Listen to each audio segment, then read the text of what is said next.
Sherlock Holmes y la huella de la mano en el hielo. Un misterio original en la tradición clásica. Capítulo 1. El testamento congelado.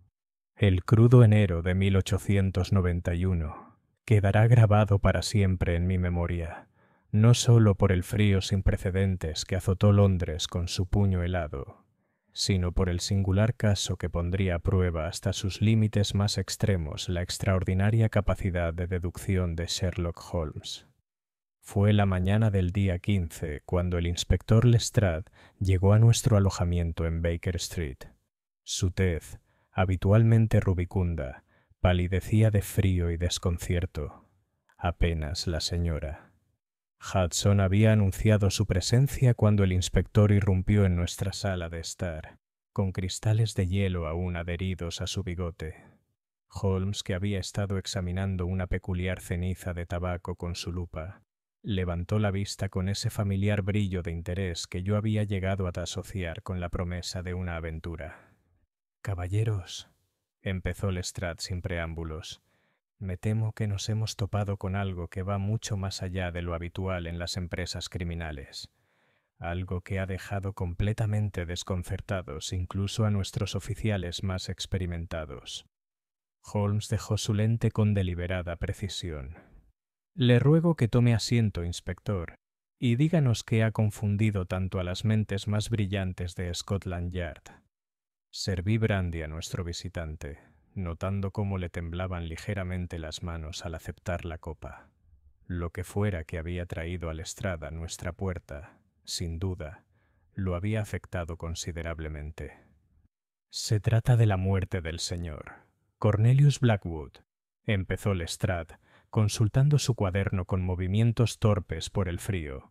«Fue encontrado ayer por la mañana en el invernadero de su finca en Hampstead, congelado como un bloque de hielo. Nada extraordinario con un tiempo como este», observó Holmes, aunque detecté un dejo de genuina curiosidad en su voz. «Seguro que el pobre hombre simplemente sucumbió a los elementos». «Eso, señor. Holmes, es precisamente lo que supusimos al principio. Sin embargo, las circunstancias de su descubrimiento nos han dejado a todos completamente desconcertados». Lestrade se inclinó hacia adelante, bajando la voz como si las paredes lo estuvieran escuchando. «El invernadero estaba cerrado por dentro, ¿sabe? No hay señales de haber forzado la entrada. La llave se encontró en el bolsillo del propio Blackwood. Pero esto es lo que nos tiene a todos perplejos. Impresa en el hielo que se formó alrededor del cuerpo, nítida como la luz del día, había la huella de una mano humana». Los ojos grises de Holmes se agudizaron con un interés inconfundible. «¿Una huella de mano?», dice. «Muy intrigante. Y supongo que esta huella no pertenecía al difunto». «De eso se trata, señor. No podemos asegurarlo. La huella se conservó perfectamente en el hielo, claro está, pero era mucho más grande que las propias manos de Blackwood. Además, nuestro examen del invernadero no reveló ninguna forma posible de que alguien pudiera haber entrado o salido después de cerrar las puertas. Me encontré inclinándome hacia adelante a mi pesar. «Pero seguramente, inspector, si la habitación estaba cerrada por dentro, ¿debemos considerar la posibilidad de suicidio?». Lestrade negó con la cabeza vigorosamente. «Eso fue lo primero que pensamos, doctor. Pero no se encontró ningún arma, ni veneno en su organismo según el examen inicial, ni heridas visibles en el cuerpo. El hombre simplemente parece haber muerto congelado en su propio invernadero, pero las circunstancias son tales que tanto el asesinato como el suicidio parecen igualmente imposibles». Holmes se había levantado de su silla y había comenzado ese inquieto paseo que invariablemente acompañaba sus momentos más intensos de reflexión. «Dígame, inspector, ¿qué clase de hombre era ese Cornelius Blackwood?» «Un comerciante adinerado, señor, que comercia principalmente con artefactos raros y curiosidades de Oriente. Recientemente regresó de un largo viaje a la India y el Tíbet. Al parecer un hombre de carácter ejemplar, aunque algo solitario desde su regreso a Inglaterra hace unos 3 meses. Y el invernadero en sí, descríbalo con detalle, por favor. Lestrade consultó sus notas una vez más. Una sólida estructura de cristal adosada a la parte trasera de la casa principal, llena de plantas exóticas y especímenes que Blackwood había recolectado durante sus viajes. Al parecer, el sistema de calefacción falló la noche anterior a su muerte, aunque el jardinero jura que funcionaba perfectamente cuando lo revisó esa noche. Muy conveniente, murmuró Holmes juntando los dedos bajo la barbilla. Y el personal de la casa estaba compuesta por solo 3 personas. La señora Pemberton, ama de llaves, quien llevaba 15 años con la familia; Jameson, el jardinero y encargado de mantenimiento; y una joven criada llamada Sarah Mills. Los 3 han proporcionado coartadas para la noche en cuestión, y ninguno tiene manos lo suficientemente grandes como para haber dejado la huella que descubrimos. Holmes hizo una pausa en su paseo y se giró para encarar a nuestro visitante con esa mirada penetrante que había desconcertado a innumerables criminales. Inspector Lestrade, nos ha presentado un enigma fascinante. Una habitación cerrada, una muerte imposible y una huella de mano que parece haberse materializado en el aire. ¿Cuándo nos conviene examinar la escena? A la mayor brevedad posible, señor. Holmes, el cuerpo ha sido retirado, por supuesto, pero no hemos tocado nada más. El invernadero permanece exactamente como lo encontramos, con hielo y todo. Excelente. Watson, confío en que esté preparado para otra aventura en el reino de lo imposible. Confieso que la expectación me aceleraba la sangre. Listo, Holmes. Aunque debo decir que este asunto de la huella dactilar parece más propio de una novela sensacionalista que de un libro de historia criminal. Los finos labios de Holmes se curvaron en esa enigmática sonrisa que tan bien conocía. Mi querido Watson, hace tiempo que aprendí que la verdad a menudo supera a la ficción en su capacidad para lo extraño. Inspector Lestrade, lo acompañaremos a Hampstead de inmediato, pero primero, ¿puedo sugerir que abordemos este misterio con la mente completamente libre de prejuicios? Porque sospecho que la solución a este enigma no reside en lo que vemos, sino en lo que no vemos. Mientras nos preparábamos para partir, vi a Holmes guardándose varios objetos en el bolsillo de su abrigo. Su lupa, un pequeño frasco de lo que parecía ser pólvora, y su cinta métrica. Fuera lo que fuese lo que nos aguardaba en la finca Blackwood, mi amigo se preparaba claramente para una investigación exhaustiva. El coche de caballos que nos transportaba por las calles heladas de Londres parecía moverse por un mundo transformado. El hielo colgaba como puñales de cristal de cada alero y cornisa, mientras que el propio Támesis mostraba placas de hielo sólido a lo largo de sus orillas. El aire mismo parecía crepitar de frío y agradecí el calor de mi grueso abrigo Ulster. Dime, Lestrade, dijo Holmes mientras nos balanceábamos juntos en el interior de la cabina. ¿Esta huella de mano fue impresa en el hielo desde arriba o desde abajo? El inspector frunció el ceño. No estoy seguro de entender lo que quiere decir, señor. Simplemente esto. La mano estaba presionada contra el hielo como si alguien hubiera colocado la palma sobre una superficie congelada, o parecía como si la mano hubiera estado debajo del hielo cuando se formó. Ahora que lo mencionas, parecía estar presionado desde abajo, como si ... Lestrade hizo una pausa, palideciendo de nuevo, como si alguien atrapado bajo el hielo hubiera apretando la mano hacia arriba en un intento desesperado por escapar. Exactamente, murmuró Holmes con la mirada fija en la ventana cubierta de escarcha. Sin embargo, como nos ha dicho, la habitación estaba cerrada por dentro, sin posibilidad de entrar ni salir salvo por puertas que permanecían cerradas. Por lo tanto, nos encontramos ante una contradicción singularísima que resolver. Al entrar nuestro taxi en el camino arbolado de la finca Blackwood, sentí esa familiar emoción de anticipación que acompañaba el inicio de una de las investigaciones de Holmes. No me imaginaba que antes de que este caso llegara a su fin, nos encontraríamos no solo con lo imposible, sino con las profundas emociones humanas que tan a menudo subyacen en el corazón de los misterios más desconcertantes. La casa Blackwood se alzaba ante nosotros entre los remolinos de nieve, una imponente mansión victoriana de ladrillo rojo y hiedra trepadora, ahora cubierta de hielo. Era una casa que evocaba comodidad y prosperidad, pero algo en su aspecto, quizás las ventanas oscurecidas o la forma en que los árboles desnudos parecían inclinarse, sugería secretos latentes bajo su respetable fachada. Capítulo 2. La escena de lo imposible. El invernadero se alzaba como un palacio de cristal contra el cielo gris de enero. Sus paneles de vidrio reflejaban nuestra llegada en 1000 imágenes fragmentadas. Incluso desde la distancia podía percibir la magnitud de los daños causados por las heladas en su interior.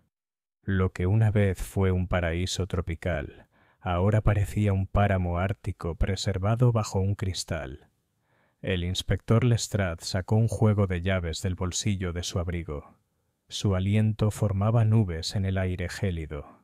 Las cerraduras han permanecido intactas desde nuestra investigación inicial, explicó accionando el mecanismo con los dedos entumecidos por el frío. Queríamos conservar la escena exactamente como la encontramos. Holmes asintió con aprobación. Muy acertado, inspector. El más mínimo detalle puede ser crucial en un caso como este. Al abrirse la puerta, nos recibió una oleada de aire tan frío que parecía quemar los pulmones. El interior del invernadero ofrecía una escena de belleza casi etérea, transformada por la escarcha en algo más propio de un cuento de hadas que de la realidad. Cada superficie estaba cubierta por una gruesa capa de hielo, desde las plantas exóticas que colgaban como esculturas de cristal hasta la elaborada fuente en el centro de la habitación, ahora congelada en formas fantásticas. El cuerpo fue descubierto allí, indicó Lestrade, señalando una zona despejada cerca de la fuente, donde el hielo había sido cuidadosamente descascarillado. Y la huella de la mano. Bueno, compruébelo usted mismo. Nos condujo a una sección del suelo donde se había erigido una barrera de cuerda. Allí, preservada en hielo, tan clara como el cristal de una ventana, se encontraba la huella de una mano humana. Pero lo que más me impactó no fue solo su tamaño, aunque era de hecho más grande que cualquier mano normal que hubiera visto, sino su posición y claridad. La huella parecía haber sido presionada hacia arriba desde debajo del hielo con tanta fuerza que cada línea de la palma, cada espiral de las yemas de los dedos, era visible con perfecto detalle. Holmes se arrodilló junto al fenómeno, sacando su lupa. Durante varios minutos examinó la huella en absoluto silencio, con el ceño fruncido en señal de concentración. Finalmente, miró a Lestrade. Inspector, usted mencionó que el sistema de calefacción falló la noche anterior al descubrimiento. ¿Cuándo ocurrió exactamente esta falla? Según Jameson, el jardinero, revisó la caldera a las 8 de la noche y comprobó que funcionaba con normalidad. Sin embargo, a la mañana siguiente, el sistema estaba completamente inutilizado y la temperatura en el invernadero había descendido considerablemente por debajo del punto de congelación.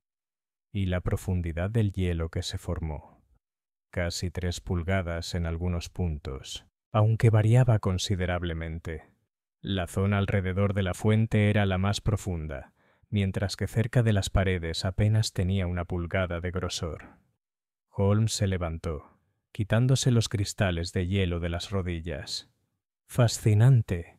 La formación de hielo a tal profundidad requeriría muchas horas de temperaturas gélidas sostenidas. Sin embargo, esta huella sugiere que alguien estaba vivo y consciente después de que el hielo ya hubiera comenzado a formarse con un espesor considerable. Me quedé mirando el testimonio congelado con creciente inquietud. Holmes, ¿no estará sugiriendo que alguien quedó atrapado bajo este hielo? La evidencia parece respaldar esa hipótesis, Watson. Observe la naturaleza desesperada de la huella, la extensión de los dedos, la profundidad de la impresión. No se trata de la colocación casual de una mano sobre una superficie congelada, sino más bien de la presión frenética de la palma y los dedos contra el hielo en lo que parece haber sido una lucha por la vida. Lestrade se removió, incómodo. Pero eso es imposible, señor Holmes. ¿Cómo pudo alguien estar bajo el hielo en una habitación cerrada? Excelente pregunta, inspector, que llega al meollo de nuestro misterio. Holmes inició un examen sistemático del invernadero, con su mirada penetrante captando cada detalle. Dígame, ¿cuál fue la naturaleza de los viajes recientes del señor Blackwood? Como mencioné, había pasado casi 2 años en la India y el Tíbet, coleccionando especímenes y artefactos raros.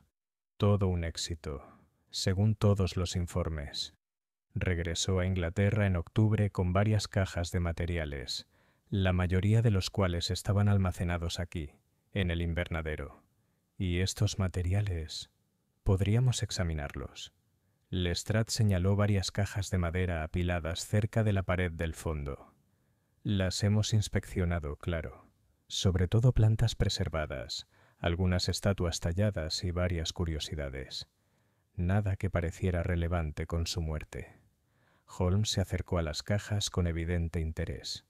Muchas lucían marcas exóticas y etiquetas de embarque de puertos lejanos. Calcuta, Darjeeling, Lhasa. Una caja, más grande que las demás y con caracteres extranjeros particularmente elaborados, le llamó la atención de inmediato. Este parece haber sido abierto recientemente, observó pasando el dedo por la tapa, donde se veían marcas frescas de clavos en la madera. Sí, señor. Según la señora Pemberton, el ama de llaves, el señor. Blackwood estaba examinando el contenido de esa caja en particular la noche anterior a su muerte. Ella recuerda que estaba muy emocionado por algo, aunque no le contó los detalles. Holmes levantó la tapa con cuidado, revelando una colección de objetos cuidadosamente envueltos y guardados en paja. Sacó lo que parecía una pequeña figurita tallada, y luego se detuvo, con una expresión repentinamente intensa. Inspector, ¿alguien más ha examinado el contenido de esta caja desde su investigación inicial? No, señor. Catalogamos el contenido y lo dejamos todo como lo encontramos. Las siguientes palabras de Holmes me provocaron un escalofrío que no tenía nada que ver con el frío intenso. Entonces, quizá pueda explicar por qué esta caja, que describe como abierta únicamente por el señor Blackwood, presenta claras evidencias de haber sido tocada desde su muerte. Señaló una sección del embalaje de paja que mostraba evidentes signos de manipulación reciente. Además, una impresión clara en la paja sugería que algo aproximadamente del tamaño y la forma de un libro pequeño o una tablilla, había sido extraído. Dios mío, suspiró Lestrade. Pero eso significaría, inspector, que alguien entró en este invernadero cerrado tras la muerte del señor Blackwood y sacó un objeto de esta caja. Quizás la misma persona cuya huella dactilar nos sirve ahora como única pista sobre la verdad de este extraordinario asunto. Me encontré estudiando la misteriosa huella con renovada fascinación. Pero Holmes, si alguien quedó atrapado bajo el hielo, ¿cómo llegó allí? Y lo que es más importante, ¿cómo escapó? Excelentes preguntas, querido Watson, que sin duda responderemos antes de que concluya esta investigación. Por ahora, sin embargo, sugiero que examinemos el resto del invernadero con especial atención a cualquier medio por el cual nuestro misterioso visitante pudiera haber entrado. La siguiente hora la dediqué a examinar meticulosamente cada centímetro de la estructura de cristal. Holmes probó cada panel, examinó cada junta y costura, y prestó especial atención a los cimientos y al suelo. Sus métodos eran minuciosos hasta el punto de parecer obsesivos, pero yo hacía tiempo que había aprendido a no cuestionar jamás su enfoque en estos asuntos. Fue mientras examinaba la zona cercana a la fuente que Holmes hizo su siguiente observación significativa. Watson Lestrade, observen esto con atención. Estaba agachado junto a la fuente de agua congelada, señalando lo que parecían ser una serie de arañazos en la base de piedra. Estas marcas se hicieron recientemente, después de que se formara el hielo, pero antes de que alcanzara su espesor máximo. Los arañazos no formaban un patrón reconocible, pero claramente representaban un esfuerzo humano deliberado, más que un daño aleatorio. Alguien intentaba hacer señales, sugerí. Quizás intentaba llamar la atención. Una hipótesis razonable, asintió Holmes, aunque sospecho que la verdad podría resultar aún más extraordinaria. Mientras nos preparábamos para salir del invernadero, Holmes hizo una última petición. Inspector, me gustaría hablar con cada miembro del personal de la casa individualmente. El más mínimo detalle de esa última noche puede ser crucial para comprender lo que ocurrió aquí. Por supuesto, señor Holmes. Todos están esperando en la casa principal, bastante conmocionados por los recientes acontecimientos, como puede imaginar. De hecho, mientras nos dirigíamos a la mansión, reflexioné sobre la singular naturaleza del misterio que nos habíamos encontrado. Un hombre hallado congelado en una habitación cerrada, una huella de mano prensada bajo un hielo imposible, y ahora la evidencia de un misterioso visitante que de alguna manera había logrado acceder para sustraer algo de las preciadas posesiones del difunto. Cualquiera que fuese la fuerza que actuaba en el invernadero de Blackwood, había dejado tras de sí un enigma que desafiaría incluso las extraordinarias habilidades de Sherlock Holmes. Sin embargo, al observar la expresión aguda y el paso decidido de mi amigo, sentí esa confianza familiar de que la verdad, por extraña que fuese, acabaría por revelarse. El juego, como le gustaba decir a Holmes, estaba en marcha. Capítulo 3. Voces del hogar. La señora Pemberton nos recibió en el salón de la casa Blackwood, una cómoda habitación calentada por el crepitar de la chimenea, que parecía casi un lujo después de nuestra estancia en el gélido invernadero. Era una mujer de unos 50 años, con el porte digno que otorga un largo servicio en una casa respetable, aunque noté que le temblaban ligeramente las manos mientras servía el té con experta eficiencia. «¡Qué asunto tan terrible, caballeros!», empezó antes de que Holmes siquiera se sentara.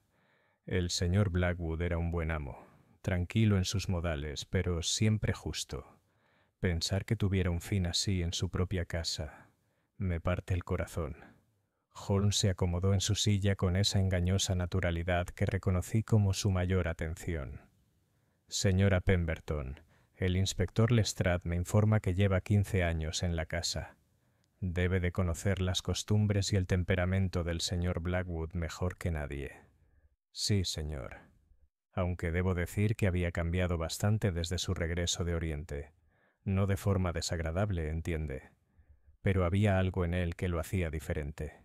Más reflexivo, quizá, pero también más preocupado». «¿De qué manera perturbado?». El ama de llaves dejó su taza de té y juntó las manos en su regazo. Pasaba horas en ese invernadero, examinando sus especímenes y artefactos. Pero no era el estudio entusiasta de un coleccionista, si me entiende. Había algo casi temeroso en su actitud, como si temiera lo que pudiera descubrir. «¿Te habló de sus preocupaciones?». «No directamente, no. Pero no pude evitar notar que había empezado a cerrar el invernadero incluso de día, algo que nunca había hecho antes de sus viajes. Y me pidió que cambiara todas las cerraduras de la casa. Dijo que quería estar seguro de su seguridad». La mirada de Holmes se agudizó. «¿Cuándo hizo esta petición?». «Poco después de su regreso en octubre. Jameson se encargó de ello de inmediato. Cerraduras nuevas en todas partes y solo el señor. Blackwood conservó las llaves». «Muy interesante. Y la víspera de su muerte. Describa su comportamiento con detalle, por favor». «El rostro de la señora». Pemberton se tornó preocupado. Estaba en un estado que nunca antes le había visto, señor. Emocionado, sí, pero también asustado. Había estado trabajando en el invernadero toda la tarde con esa caja grande, la que tenía la escritura extranjera. Cuando llegó a cenar, le temblaban tanto las manos que apenas podía sostener el tenedor. Dijo que le había afectado tanto. Solo que había hecho un descubrimiento de gran importancia, pero que conllevaba una enorme responsabilidad. Habló de tener que tomar una decisión que afectaría muchas vidas. Hizo una pausa y luego añadió en voz baja. Dijo algo extraño, señor. Dijo que ciertos conocimientos eran demasiado peligrosos para poseerlos, pero demasiado importantes para destruirlos. Holmes se inclinó hacia adelante con atención. Sus palabras exactas, si las recuerda. Dijo: Señora Pemberton, hay fuerzas en este mundo que los hombres civilizados nunca debieron dominar. He aprendido cosas en las montañas del Tíbet que sería mejor olvidar, pero me temo que el conocimiento ya ha comenzado a difundirse. Luego me pidió que me asegurara de que nadie lo molestara en el invernadero esa noche, sin importar los ruidos que pudiera oír. ¿Sonidos?, interrumpí. ¿Qué tipo de sonidos? A mí también me pareció una petición extraña, doctor. Pero el señor Blackwood insistió muchísimo. Dijo que su trabajo podría implicar procedimientos inusuales y que cualquier interrupción podría resultar peligrosa. Holmes y yo intercambiamos miradas. ¿Y oyó algo inusual durante la noche? La señora Pemberton asintió a regañadientes. Alrededor de la medianoche me despertó un sonido como... Bueno, no sé cómo describirlo. Era como un trueno, pero apagado, como si viniera de las profundidades del subsuelo. Toda la casa pareció temblar por un instante. ¿Investigaste? Empecé a hacerlo, señor, pero entonces recordé las instrucciones del señor Blackwood. Supuse que formaba parte de lo que fuera que estuviera haciendo en el invernadero. Bajó la voz hasta casi un susurro. Ahora me pregunto si debería haber ignorado sus deseos. Quizás si hubiera ido a comprobar. La voz de Holmes era suave pero firme. Señora Pemberton, usted actuó conforme a las instrucciones explícitas de su amo. No tiene ninguna responsabilidad por lo ocurrido.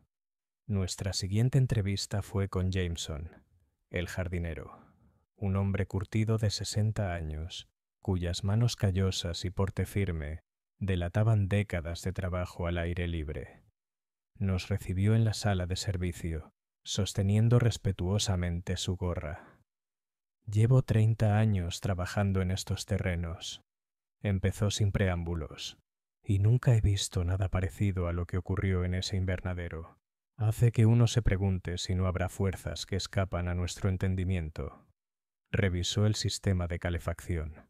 Esa noche, le instó Holmes. Dígame exactamente qué observó. Sí, señor. Hice mi ronda habitual a las 8 en punto, como todas las noches desde que regresó el señor.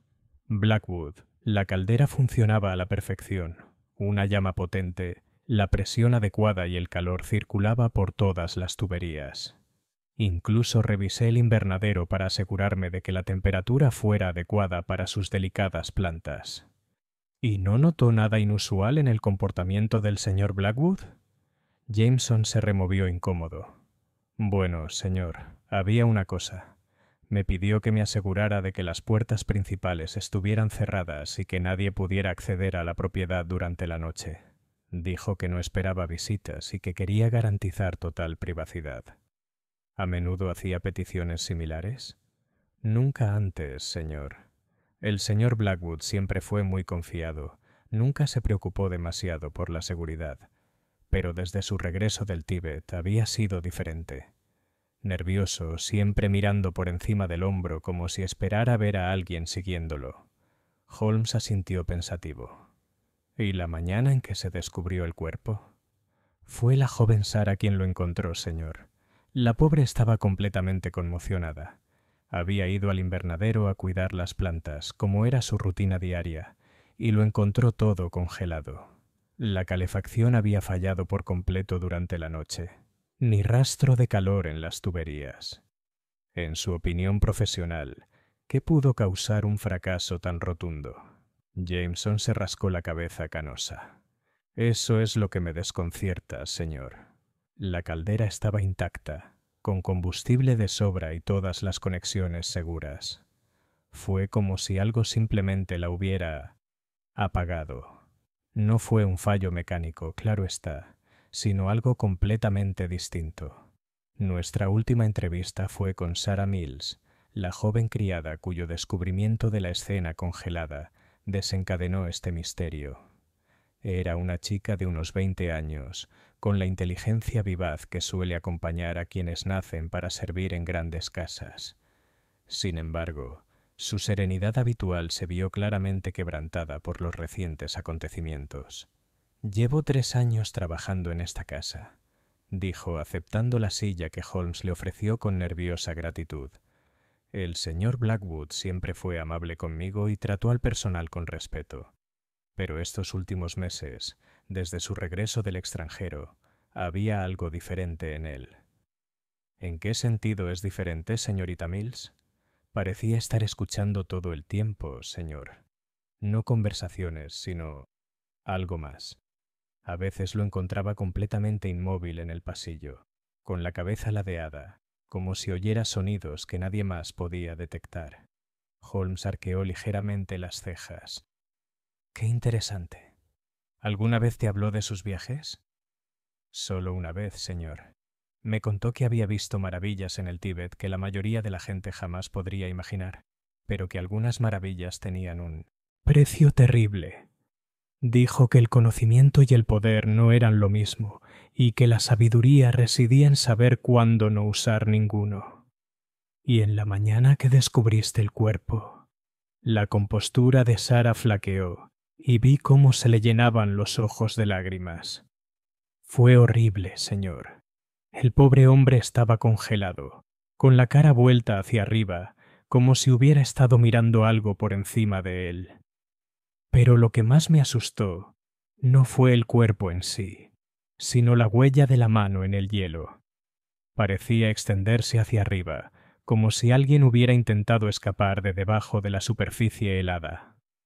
¿Tocaste algo en el invernadero?» «No, señor. Estaba demasiado asustado para hacer algo más que verificar que el señor Blackwood estaba efectivamente muerto. Corrí inmediatamente a buscar a la señora Pemberton, quien mandó llamar a la policía. Al concluir nuestras entrevistas, Holmes permaneció en silencio durante varios minutos, con los dedos entrelazados bajo la barbilla en esa pose característica de profunda reflexión. Finalmente, se volvió hacia el inspector Lestrade. «Inspector, me gustaría examinar el estudio privado del señor Blackwood, si es que existe. Un hombre que hablara de conocimientos peligrosos seguramente habría guardado constancia de sus descubrimientos». «Claro, señor Holmes, aunque debo mencionar que encontramos su estudio cerrado con una cerradura que ninguna de las llaves de la casa abría. Nos preparábamos para forzar la entrada cuando usted llegó». «Excelente», respondió Holmes con los ojos brillantes de anticipación. «Un estudio cerrado perteneciente a un hombre hallado muerto en un invernadero cerrado. La simetría es casi artística en su perfección». Mientras nos preparábamos para investigar este nuevo aspecto del misterio, reflexioné sobre los testimonios que habíamos recopilado. Cada miembro de la familia había pintado la imagen de un hombre transformado por sus viajes a Oriente, un hombre que había adquirido conocimientos que lo fascinaban y lo aterrorizaban a la vez. Sin embargo, ¿qué habría descubierto en las montañas del Tíbet que lo llevara a una muerte tan extraña e imposible? La huella de la mano en el hielo parecía llamarnos hacia respuestas que desafiaban cualquier explicación racional, mientras que el misterioso visitante que había tocado la caja sugería que los secretos de Blackwood no habían muerto con él. Cualesquiera que fueran las fuerzas desencadenadas por sus descubrimientos, seguían activas. Y en algún lugar del estudio cerrado que esperaba nuestra investigación, sospeché que encontraríamos la clave para entender no solo cómo había muerto Cornelius Blackwood, sino por qué. Capítulo 4. El estudio cerrado. El estudio de Cornelius Blackwood ocupaba toda la planta superior del ala este de la casa, accesible únicamente por una estrecha escalera que crujía ominosamente bajo nuestros pies. En lo alto de la escalera se alzaba una pesada puerta de roble, cerrada, con una cerradura de diseño inusual. No el mecanismo sencillo que cabría esperar de una casa de campo inglesa, sino una elaborada construcción de fabricación extranjera, decorada con intrincados símbolos que parecían retorcerse a la luz de la lámpara. «Artesanía tibetana», observó Holmes, examinando la cerradura con atención. Bastante sofisticada, diseñada para resistir los métodos de ganzúa convencionales. Sacó un juego de instrumentos del bolsillo de su abrigo y se puso a trabajar con la intensidad que yo había llegado a asociar con sus proyectos más desafiantes.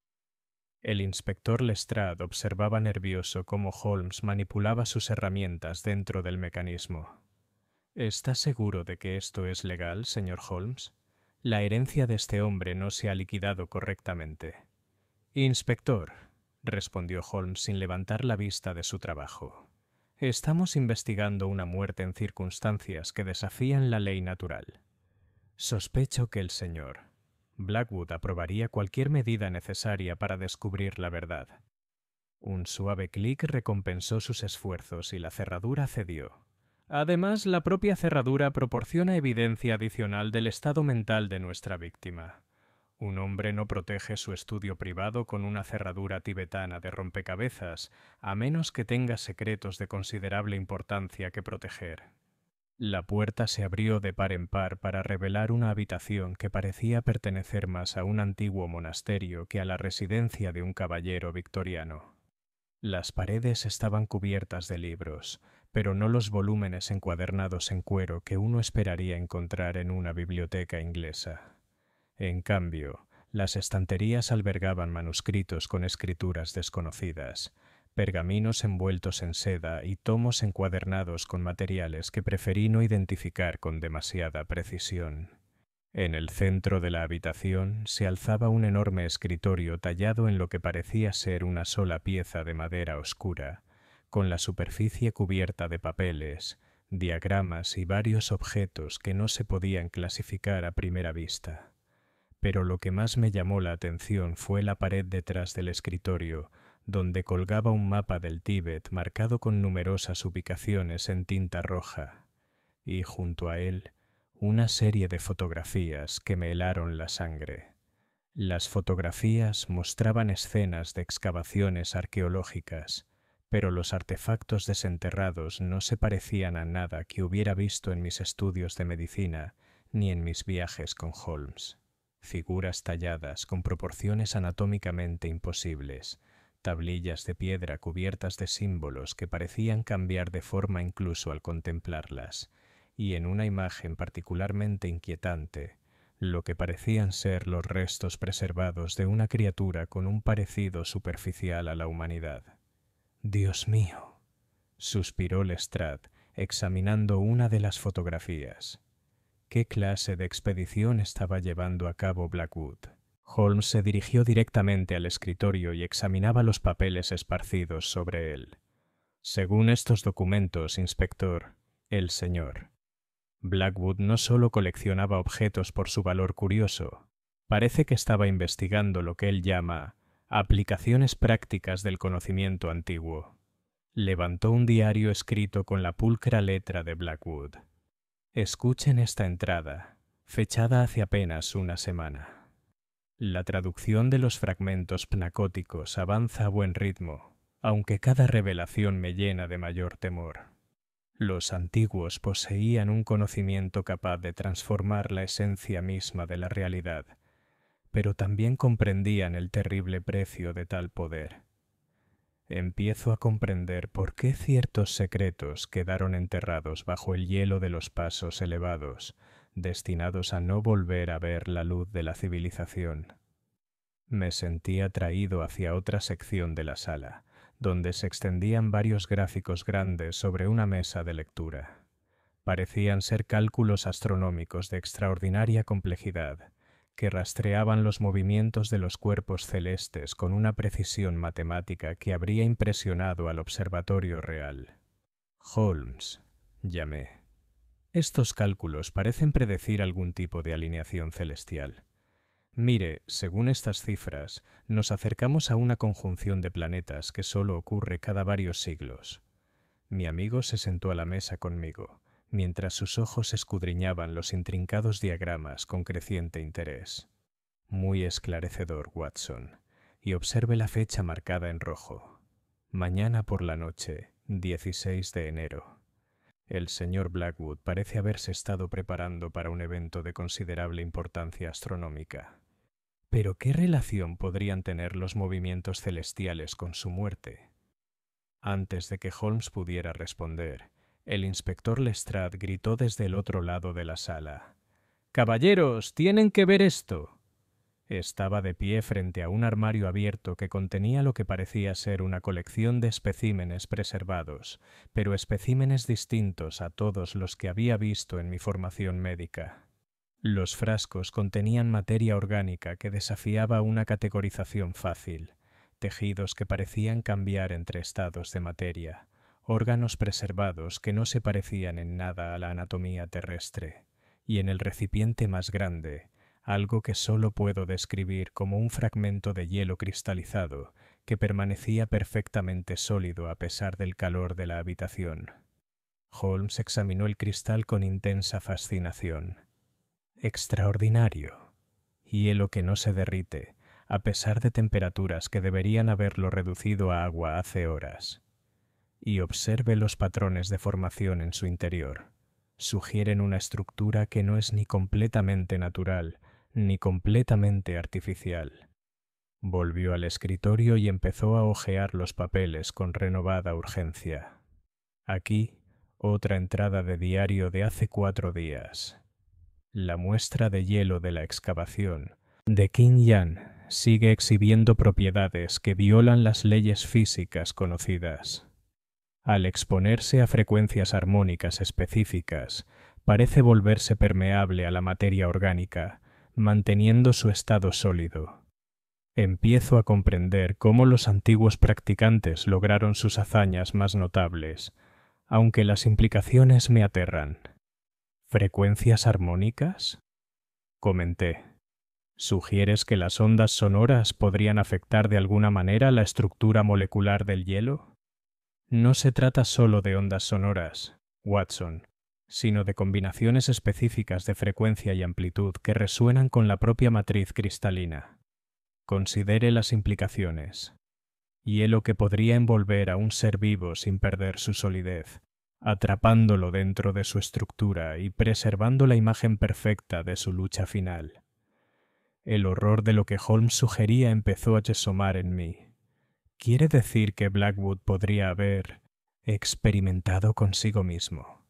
Oh, respondió Holmes con gravedad, que alguien más poseía conocimiento de esas mismas técnicas y decidió demostrar su aplicación práctica en nuestra desafortunada víctima. El inspector Lestrade palideció visiblemente. Señor Holmes, ¿no estará sugiriendo que alguien asesinó a Blackwood usando algún tipo de hielo sobrenatural? No sugiero nada sobrenatural, inspector. Lo que propongo es que se trata de fenómenos naturales manipulados mediante conocimientos y técnicas anteriores a nuestra comprensión moderna de la física. La pregunta ahora es, ¿quién más poseía tal conocimiento y qué esperaba lograr con la muerte de Blackwood? Holmes volvió al diario y leyó varias entradas más en voz alta. La imagen que emergió fue la de un hombre que había descubierto secretos que lo fascinaban y horrorizaban a la vez.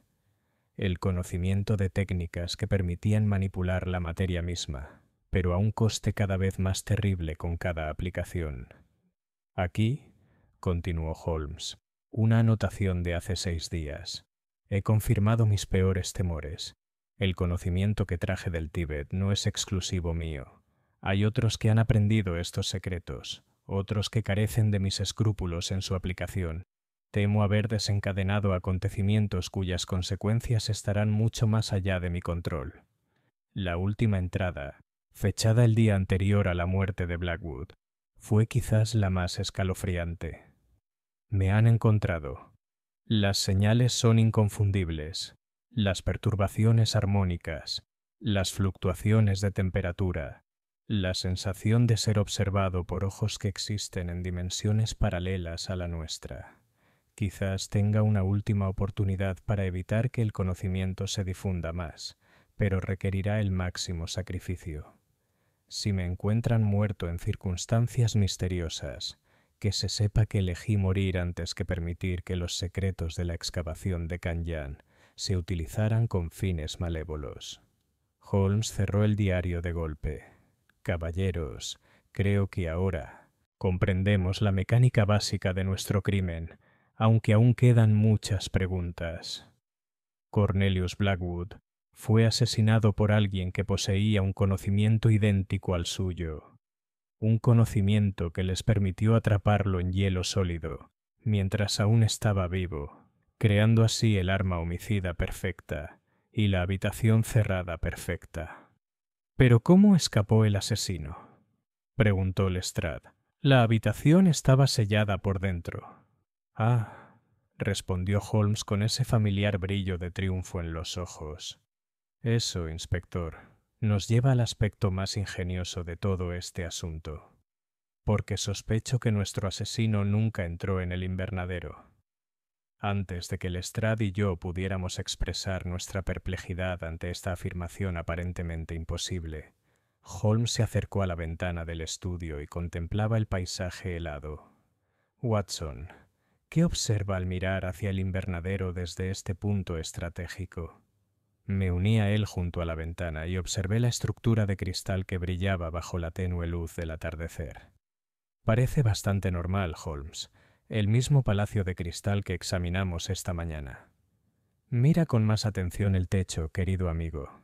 En concreto el panel central, justo encima de donde encontramos la huella de la mano. Seguí sus indicaciones y sentí un escalofrío que no tenía nada que ver con el aire invernal. El panel en cuestión era, en efecto, diferente de los demás. Mientras que el resto del techo del invernadero estaba cubierto por una capa uniforme de escarcha y nieve, esta sección en particular parecía haber sido despejada, como si algo hubiera derretido la acumulación desde arriba. «¡Cielos!», susurré. ¿Pero qué pudo haber causado un derretimiento tan localizado? Eso, Watson, es precisamente lo que debemos determinar. Pero primero, creo que hemos averiguado todo lo posible del estudio del señor Blackwood. Inspector, sugiero que regresemos a Londres para pasar el resto del día. Debo realizar ciertas investigaciones y consultar con ciertas personas. ¿Investigaciones?, preguntó Lestrade. ¿Sobre qué tema? Holmes ya estaba recogiendo varios papeles del escritorio de Blackwood. Sobre las aplicaciones prácticas de la resonancia acústica en estructuras cristalinas, inspector, y sobre la cuestión de quién más en Londres podría poseer conocimientos sobre técnicas de excavación tibetanas. Mientras nos preparábamos para salir de la finca Blackwood, me encontré echando una última mirada al invernadero. La huella de la mano bajo el hielo parecía observarnos partir, un testimonio congelado de secretos que los hombres civilizados tal vez nunca debieron descubrir. Capítulo 5. La música del hielo. Al regresar a Baker Street, Holmes se sumergió de inmediato en un frenesí de investigación que se prolongó hasta bien entrada la noche. Nuestra sala de estar se convirtió en un caos de libros abiertos, papeles dispersos y telegramas enviados a contactos en diversos ámbitos del mundo académico. Había visto a mi amigo en tales estados antes, pero rara vez con la intensa urgencia que ahora impulsaba sus investigaciones. «Watson», gritó desde su posición rodeado de volúmenes sobre cristalografía y teoría acústica. «¿Qué sabe usted de resonancia simpática?». Dejé de lado mis lecturas. Una revista médica que parecía bastante trivial en comparación con nuestras circunstancias actuales. Conozco el principio básico. Cuando un objeto vibrante hace que otro vibre a la misma frecuencia, sin contacto directo entre ellos. Precisamente. Ahora bien, consideren esto. Si se pudiera hacer que los cristales de hielo resonaran a frecuencias específicas, no sería posible alterar temporalmente su estructura molecular, hacer que el hielo sólido fuera permeable a la materia orgánica, manteniendo al mismo tiempo su aparente solidez. Las implicaciones de lo que Holmes sugería eran asombrosas. ¿Quieres decir que alguien podría literalmente caminar sobre hielo sólido? O, más relevante para nuestro caso, que alguien pudiera hundir a otra persona en el hielo como si fuera agua, para luego recuperar su estado sólido, atrapando a la víctima en su interior. Holmes se levantó de su silla y comenzó a caminar de un lado a otro con su habitual ritmo. La huella de la mano que observamos estaba presionada hacia arriba desde debajo del hielo. El último gesto desesperado de un hombre que se encontró inexplicablemente atrapado dentro de lo que debería haber sido una barrera impermeable. Pero Holmes, incluso si tal técnica fuera posible, ¿cómo podría aplicarse desde fuera del invernadero? El asesino tendría que estar presente para generar la resonancia acústica necesaria. Mi amigo dejó de caminar, con una sonrisa triunfal extendiéndose por sus rasgos angulosos. De verdad, Watson. Considere las propiedades del sonido mismo. ¿Acaso no se puede transmitir a través de materiales sólidos? ¿A través de paneles de vidrio, por ejemplo? Antes de que pudiera responder la señora, Hudson apareció en nuestra puerta con un telegrama. Acabo de llegar, señor. Holmes. El chico dijo que era urgente. Holmes abrió el mensaje y lo leyó rápidamente, con expresión cada vez más seria. Watson, debemos regresar a Hampstead inmediatamente. El inspector Lestrade informa que han habido otro incidente en la finca Blackwood. El coche de caballos que nos transportaba por las calles londinenses, cada vez más oscuras, parecía avanzar con una lentitud agonizante. Holmes permaneció en silencio durante todo el trayecto, con el rostro marcado por una profunda concentración. Solo al entrar en el camino arbolado de la finca, habló. Sea lo que sea que haya ocurrido, Watson, me temo que quizás sea demasiado tarde para evitar una tragedia mayor. Las fuerzas que se llevaron a Cornelius Blackwood siguen trabajando. Encontramos al inspector Lestrade esperándonos en la entrada de la casa. Su habitual compostura estaba claramente alterada. Gracias a Dios que ha venido, señor Holmes. Tenemos una situación que desafía toda explicación. ¿Qué ha pasado, inspector? Es Jameson, el jardinero. Lo encontraron muerto en su cabaña hace menos de 2 horas. Pero las circunstancias... Lestrade hizo una pausa buscando las palabras. Lo encontraron congelado, igual que Blackwood. Pero la cuestión es la siguiente, señor. Su cabaña estaba cerrada por dentro, sin señales de haber sido forzada, y la calefacción funcionaba a la perfección. La habitación estaba caliente como una tostada, pero el hombre estaba congelado. Holmes y yo intercambiamos miradas. ¿Han examinado la escena?, preguntó Holmes. Esperando su llegada, señor. No quería perturbar nada que pudiera ser importante. La cabaña de Jameson se alzaba al borde de los terrenos de la finca, una modesta estructura de piedra que denotaba décadas de esmerado mantenimiento. Al acercarnos, noté una cálida luz amarilla que brillaba en las ventanas, lo que confirmaba la afirmación de Lestrade de que la calefacción no había fallado. El interior de la cabaña estaba, en efecto, agradablemente cálido, lo que hacía aún más inquietante la imagen que nos recibió. Jameson estaba sentado en su sillón frente a la chimenea, con el cuerpo rígido por la escarcha, el rostro vuelto hacia arriba con una expresión de terror absoluto plasmada en su rostro. Pero lo que más me impactó no fue la imposibilidad de su condición, sino lo que yacía esparcido alrededor de su silla. «Libros», observé, arrodillándome para examinar los volúmenes que aparentemente se habían caído de las manos del muerto, pero no del tipo que uno esperaría encontrar en la casa de un jardinero.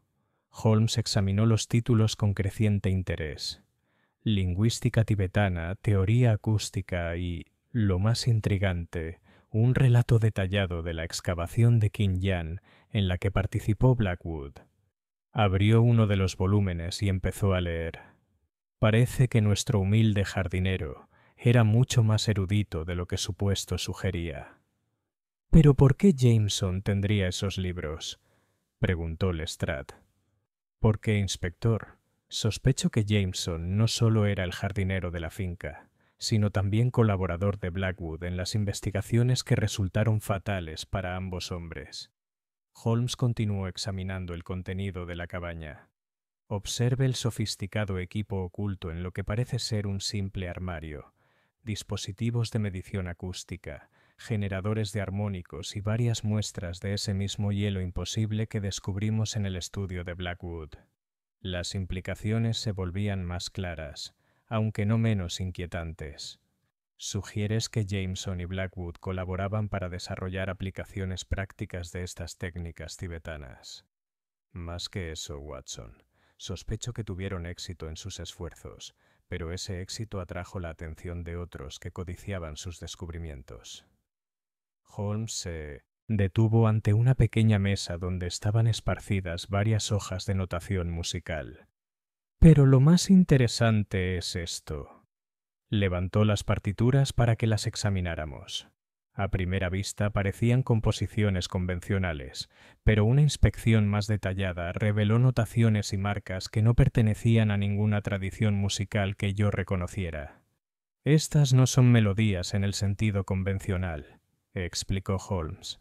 Son formulaciones matemáticas precisas para generar frecuencias armónicas específicas.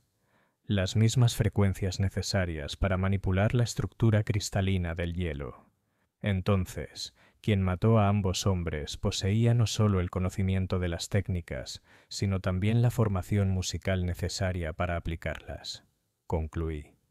Exactamente. Y observe este último detalle. Holmes señaló una sección del suelo de la cabaña cerca de la silla de Jameson, donde las tablas de madera mostraban signos de haber sido alteradas recientemente.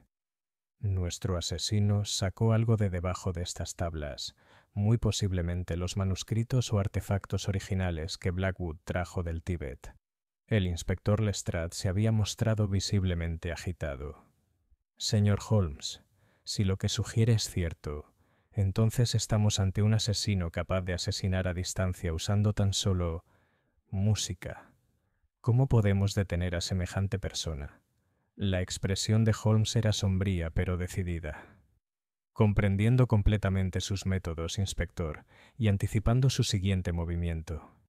Porque creo que las muertes de Blackwood y Jameson son solo el comienzo de un plan mayor.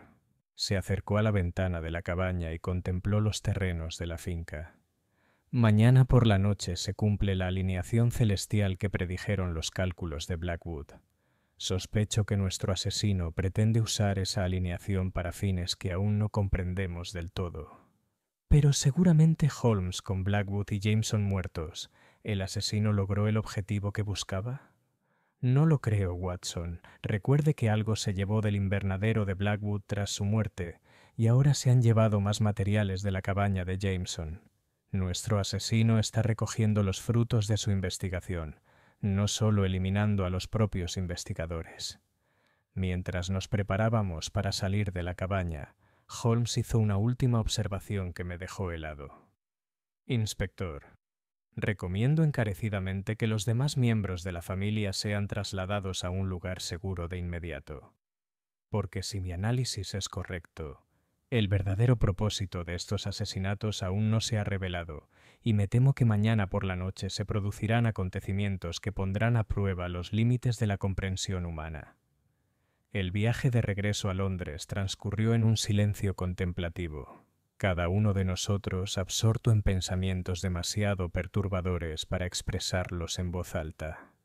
Sin embargo, al observar el perfil de Holmes contra la oscuridad del exterior del taxi, detecté ese familiar destello de entusiasmo intelectual que siempre acompañaba sus casos más desafiantes. Cualesquiera que fueran las fuerzas a las que nos enfrentáramos, sabía que Sherlock Holmes las enfrentaría con todo el poder de su extraordinaria mente. La pregunta que quedaba era si el intelecto humano, por brillante que fuera, sería suficiente contra el conocimiento que ya era antiguo cuando las pirámides eran jóvenes. Capítulo 6. La tormenta que se avecina.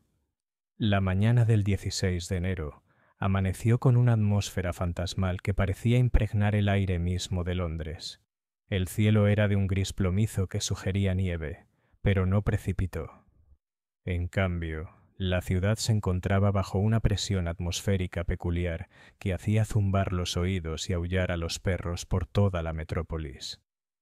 Holmes había pasado la noche investigando tan intensamente que lo encontré aún inclinado sobre sus libros y papeles cuando me levanté para desayunar.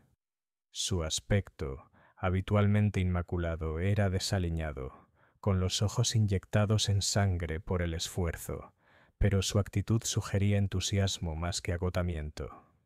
«Watson», exclamó al entrar en nuestra sala, «he hecho descubrimientos que arrojan mucha luz sobre nuestro misterio, aunque también revelan peligros mucho mayores de lo que inicialmente sospeché».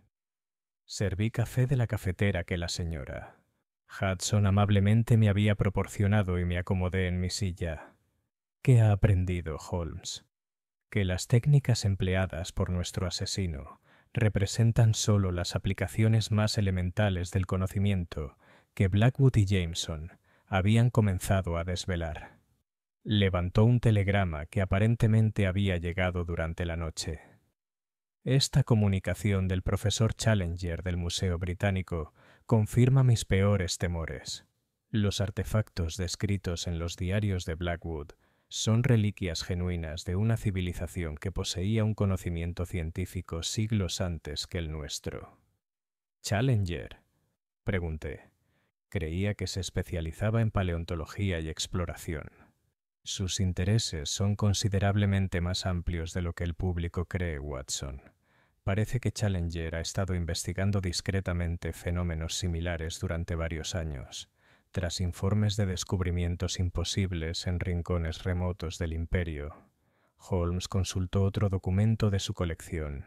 Según su investigación, ha habido al menos 7 incidentes en la última década, relacionados con las misteriosas muertes de arqueólogos y coleccionistas que habían adquirido artefactos de excavaciones tibetanas específicas.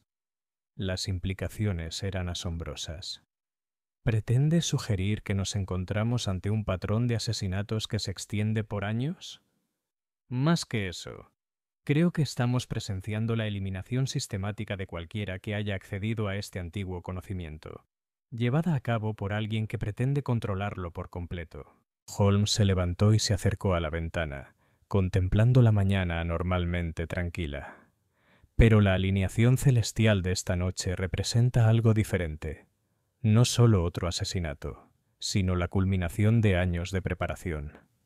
Antes de que pudiera indagar más, llegó el inspector Lestrade con noticias que confirmaron nuestras más oscuras sospechas. Su rostro estaba serio mientras la señora Hudson lo acompañaba a nuestras habitaciones.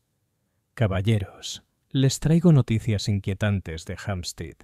La señora Pemberton y Sarah Mills, las sirvientas restantes de la casa Blackwood, han desaparecido».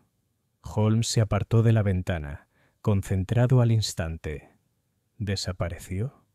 ¿Bajo qué circunstancias? Ayer por la noche las trasladaron a una casa segura en el pueblo, como usted recomendó. Esta mañana, el agente asignado a su custodia fue encontrado inconsciente en su puesto. Al recuperarse, solo informó que había escuchado una música bellísima justo antes de perder el conocimiento. Las mujeres desaparecieron sin dejar rastro. «Música», murmuró Holmes. «Por supuesto, nuestro adversario ha perfeccionado considerablemente sus técnicas». Empezó a caminar de un lado a otro con ese ritmo inquieto que indicaba que su mente trabajaba a máxima intensidad. «Inspector, ¿le proporcionó su agente alguna descripción de esta música?» «Dijo que no se parecía a nada que hubiera oído antes, señor. No eran exactamente voces humanas, pero tampoco instrumentales. Lo describió como el sonido del hielo cantando en armonía con las estrellas». Holmes dejó de caminar bruscamente. Watson, debemos regresar a la finca Blackwood de inmediato. Pero primero debo reunir cierto equipo que podría resultar esencial para nuestra supervivencia. Observé con creciente inquietud cómo Holmes reunía lo que parecía ser un arsenal de instrumentos inusuales, diapasones de diversos tamaños, una colección de pequeñas campanas, varios frascos de compuestos químicos y, lo más misterioso, un dispositivo que parecía un gramófono en miniatura. Holmes, ¿qué es exactamente lo que esperas encontrar? Nada menos que una demostración de poder que el hombre civilizado no ha presenciado en siglos, Watson. La alineación de esta noche proporcionará a nuestro adversario condiciones astronómicas que quizás solo ocurren una vez cada milenio. Si mis cálculos son correctos, pretenden usar el conocimiento acumulado de la investigación de Blackwood para lograr algo que alterará la naturaleza misma de la realidad. El viaje a Hampstead nos llevó por calles que parecían extrañamente desiertas para el mediodía londinense. Incluso los caballos parecían nerviosos, con las orejas constantemente alerta, como si estuvieran escuchando sonidos inaudibles. Para cuando llegamos a la urbanización Blackwood, el ambiente se había vuelto tan opresivo que me costaba respirar con normalidad. La finca en sí presentaba una escena de desolación que me estremeció el alma. La casa principal estaba vacía, con sus ventanas oscuras y, de alguna manera, vigilantes. Pero fue el invernadero lo que captó nuestra atención inmediata, pues la estructura de cristal ahora brillaba con una luz interior que nada tenía que ver con la iluminación terrenal. «Dios mío», suspiró Lestrade, «¿qué demonios es eso?» Dentro del invernadero podíamos ver figuras en movimiento, al menos 3 figuras humanas realizando algún tipo de ritual alrededor del lugar donde se encontró el cuerpo de Blackwood. Pero aún más inquietante era la transformación que se había apoderado del interior helado. El hielo ya no parecía sólido, sino que parecía fluir y ondular como el agua, manteniendo su aspecto cristalino. Holmes consultó su reloj de bolsillo. «Se acerca el atardecer, caballeros, y con él el momento preciso de la alineación astronómica. Tenemos quizás 1 hora para intervenir antes de que nuestros adversarios concluyan cualquier trabajo que hayan comenzado». «Pero Holmes», protesté, «¿no deberíamos pedir refuerzos? Parece que esto es un asunto de todo un batallón, no de 3 hombres. El tiempo apremia, Watson, y las fuerzas convencionales serían más que inútiles contra los poderes que se ejercen aquí». Holmes comenzó a desempacar su inusual equipo. «No, nuestra única esperanza reside en comprender los principios científicos que subyacen a estos fenómenos y encontrar la manera de interrumpirlos desde su origen». Mientras nos posicionábamos en la ocultación de los jardines ornamentales de la finca, Holmes explicó su plan. Los patrones de resonancia acústica que se emplean requieren relaciones armónicas precisas para mantener su efecto. Introduciendo contrafrecuencias a intervalos específicos, podríamos desestabilizar su funcionamiento por completo. ¿Y si fracasamos? La expresión de Holmes era más sombría que nunca. Entonces, Watson, podríamos presenciar el surgimiento de fuerzas que harán que nuestros recientes asesinatos parezcan un juego de niños en comparación. El sol comenzaba a descender hacia el horizonte, tiñendo el cielo de tonos carmesí que parecían más ominosos que hermosos. Dentro del invernadero, la actividad se intensificaba y pude escuchar los primeros y tenues acordes de esa música imposible que desafiaba todas las leyes de la armonía que jamás había aprendido. El acto final de nuestro extraño drama estaba a punto de comenzar. Capítulo 7. La alineación carmesí. A medida que el sol rozaba el horizonte, tiñendo el paisaje helado de tonos sangre y ámbar, la música que emanaba del invernadero comenzó a adquirir cualidades que trascendían el simple sonido.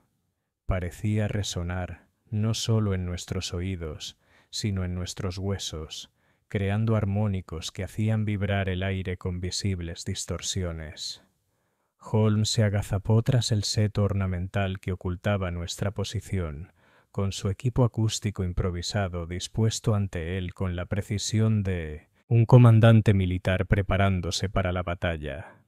«Observe con atención, Watson», susurró, «porque lo que estamos a punto de presenciar representa la aplicación práctica de un conocimiento anterior a la historia escrita».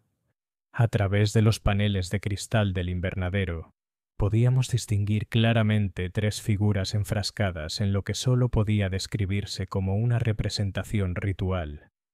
2 mujeres, a quienes reconocí como las sirvientas desaparecidas, la señora Pemberton y Sarah Mills, permanecían inmóviles a ambos lados de la fuente central, con los ojos cerrados y la boca abierta en silenciosa armonía con la música imposible que llenaba el aire. Pero fue la tercera figura la que captó nuestra horrorizada atención. «Profesor Moriarty», susurró Holmes con una mezcla de reconocimiento y sombría satisfacción. Debería haber previsto su participación desde el principio. De hecho, la figura alta y esbelta que dirigía esta macabra orquesta era sin duda la del profesor James Moriarty, el adversario más formidable de Holmes. Sin embargo, había algo diferente en su apariencia. Sus movimientos poseían una gracia fluida que parecía desafiar las limitaciones humanas normales, y sus ojos reflejaban la extraña luminiscencia que impregnaba el conservatorio. «Pero Holmes», susurré, «se supone que Moriarty está muerto. Lo vimos caer en Reisenbach. Como he aprendido por amarga experiencia, Watson, la muerte y el profesor Moriarty mantienen una relación que desafía la comprensión convencional». Holmes comenzó a realizar ajustes minuciosos en su afinador. «Más relevante de inmediato es el hecho de que domina claramente las técnicas que Blackwood y Jameson protegieron con su vida». Mientras observábamos, Moriarty levantó los brazos en un gesto que parecía dominar los elementos. El hielo del invernadero comenzó a moverse con creciente fluidez, pero conservaba su apariencia sólida, una contradicción que me hizo llorar al observarla. Peor aún, se empezaban a formar formas dentro del hielo fluido, siluetas humanoides que presionaban la barrera cristalina desde el interior. «Las huellas de las manos», me di cuenta con creciente horror.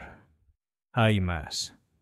De hecho, sobre el hielo que ahora cubría el suelo del invernadero, habían empezado a aparecer decenas de huellas de manos que se elevaban desde la superficie en gestos de súplica desesperada. Sin embargo, no eran huellas de los recién fallecidos, sino impresiones que parecían mucho más antiguas, como si el ritual de Moriarty despertara algo que había dormido durante siglos. Holmes volvió a consultar su reloj de bolsillo. «La alineación alcanza su punto máximo en exactamente 12 minutos, Watson. Observe la configuración astronómica». Seguí su mirada hacia arriba y me quedé sin aliento ante lo que vi. Los planetas habían alcanzado efectivamente esa inusual alineación predicha por los cálculos de Blackwood, pero su apariencia desafiaba todos los principios de la mecánica celeste que yo conocía. Parecían latir con un ritmo sincrónico, y su luz creaba patrones de interferencia que teñían el cielo de colores indescriptibles. «Imposible», susurré. «No es imposible, simplemente improbable según nuestro limitado entendimiento», respondió Holmes, mientras sus dedos danzaban sobre sus instrumentos acústicos. «Pero observen cómo la música de Moriarty armoniza con las frecuencias planetarias. Está usando la alineación celestial para amplificar exponencialmente sus manipulaciones acústicas». La música misma se volvía más compleja a cada instante, tejiendo patrones sonoros que parecían ignorar por completo los oídos y resonar directamente en la mente. Me costaba mantener la coherencia mental mientras los armónicos nos inundaban en oleadas de intensidad creciente. Dentro del invernadero, el hielo había empezado a cobrar vida propia. De sus profundidades emergían figuras, no exactamente formas humanas, sino entidades con inteligencia y un propósito maligno. Se movían por el medio cristalino con la misma facilidad que los peces en el agua, pero permanecían atados a sus confines por fuerzas que yo no podía comprender. ¿Qué son? Logré preguntar, aunque hablar me exigía un esfuerzo tremendo ante el impacto acústico. Servidores de la antigua civilización que desarrolló estas técnicas, respondió Holmes con la voz tensa por la concentración. Seres que quedaron atrapados en el hielo hace siglos, esperando las condiciones precisas para su liberación.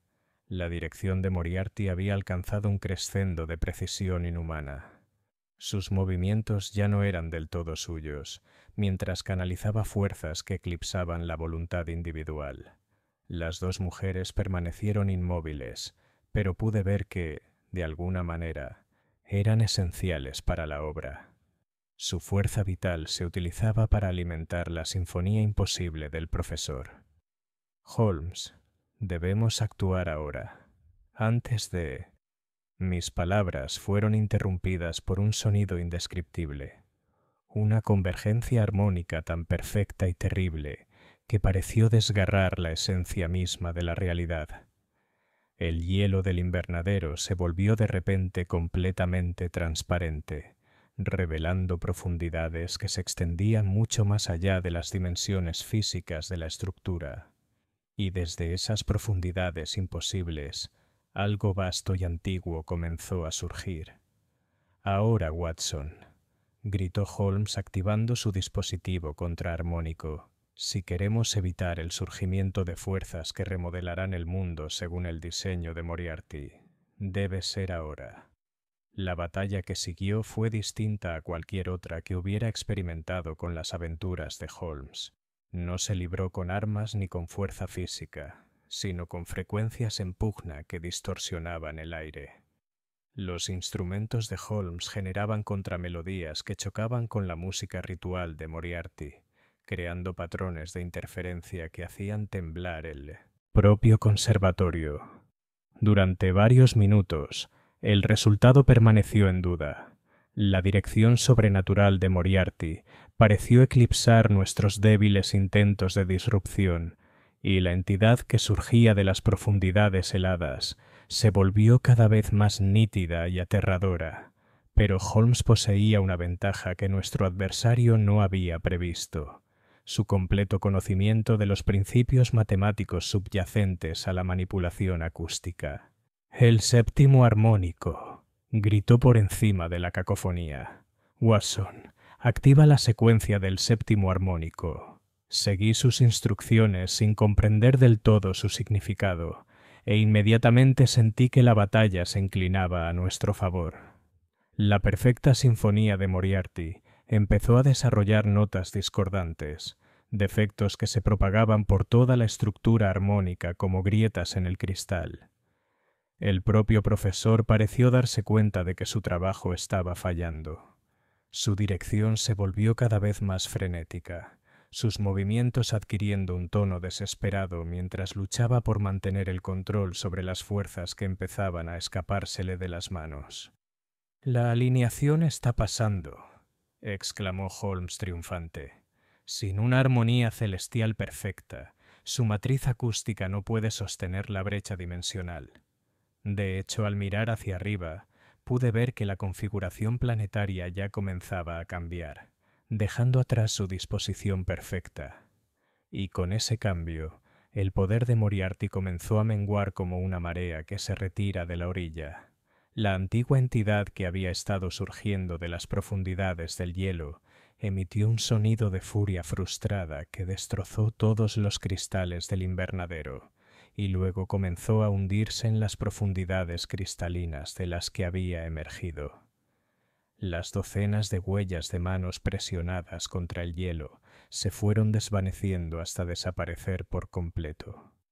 El propio Moriarty permaneció un instante en las ruinas de su ritual, con el rostro convertido en una máscara de furia inhumana. Luego, con movimientos que parecían fluir como el agua, se fundió con las sombras al borde del invernadero destrozado y desapareció de la vista.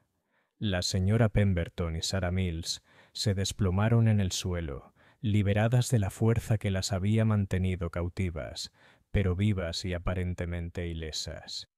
El hielo imposible volvió a su estado de agua congelada y comenzó a derretirse rápidamente a medida que el sistema de calefacción del invernadero se reactivaba. ¿Se acabó?, preguntó el inspector Lestrade, saliendo de su escondite con evidente alivio. Holmes contempló la escena de destrucción con una satisfacción que se entremezclaba con la preocupación. Este trabajo en particular ha concluido, inspector, pero el profesor Moriarty ha demostrado capacidades que superan con creces todo lo que le atribuí anteriormente. Me temo que este encuentro representa solo el primer movimiento de una sinfonía mucho más larga y peligrosa. Mientras atendíamos a las mujeres rescatadas y comenzábamos a documentar los extraordinarios acontecimientos que habíamos presenciado, reflexioné sobre el estrecho margen por el cual se había evitado la catástrofe. Cualquier cosa que hubiera surgido de esas profundidades imposibles habría cambiado el mundo de maneras demasiado terribles para contemplarlas. Sin embargo, al salir de la finca en ruinas, noté que Holmes echaba frecuentes miradas por encima del hombro, como si esperara ver la esbelta figura de Moriarty emerger de entre las sombras. El profesor había desaparecido tan misteriosamente como había aparecido, llevándose consigo un conocimiento que lo convertía quizás en el individuo más peligroso del imperio. El caso de la huella de la mano en el hielo estaba cerrado, pero sospechaba que sus ramificaciones continuarían durante años. Capítulo 8. Ecos en el hielo. Habían pasado 3 días desde nuestro enfrentamiento en la finca Blackwood, pero el recuerdo de aquella música imposible seguía resonando en mi mente como un eco inextinguible. Holmes había mantenido un silencio inusual sobre los acontecimientos que habíamos presenciado, pasando largas horas en contemplación, mientras contemplaba las calles de Londres cubiertas de escarcha. La señora Pemberton y Sarah Mills se recuperaron de su terrible experiencia con una resiliencia notable, aunque ambas reportaron sueños persistentes de profundidades cristalinas y voces ancestrales que las llamaban desde debajo del hielo. El inspector Lestrade había presentado un informe que omitió cuidadosamente los aspectos más sobrenaturales de nuestra aventura, atribuyendo las muertes de Blackwood y Jameson a personas desconocidas que usaban armas acústicas avanzadas. Fue en la mañana del día 19, cuando Holmes finalmente rompió su silencio contemplativo y levantó la vista de la carta que había estado leyendo con una expresión de renovado propósito. Watson, anunció, hemos recibido una comunicación que arroja luz considerable sobre el verdadero alcance de las actividades recientes del profesor Moriarty. Dejé a un lado el periódico, que contenía una breve mención del trágico accidente en el invernadero Blackwood, y le presté toda mi atención a Holmes. ¿De parte de quién? Profesor Challenger, en respuesta a mi detallado relato de los acontecimientos recientes. Holmes consultó la carta con evidente satisfacción. Parece que se han reportado incidentes similares en yacimientos arqueológicos de todo el imperio. El Tíbet, por supuesto, pero también en lugares de Egipto, Mesopotamia y las remotas tierras altas de Escocia. ¿Todo relacionado con Moriarty? No directamente, pero todos presentan las características de las técnicas que presenciamos. Challenger cree que hemos descubierto evidencia de una campaña sistemática para adquirir y convertir en armas descubrimientos arqueológicos de extraordinario poder. Holmes se levantó de su silla y se dirigió al mapa del mundo que colgaba en nuestra pared. Observe el patrón de estos incidentes, Watson.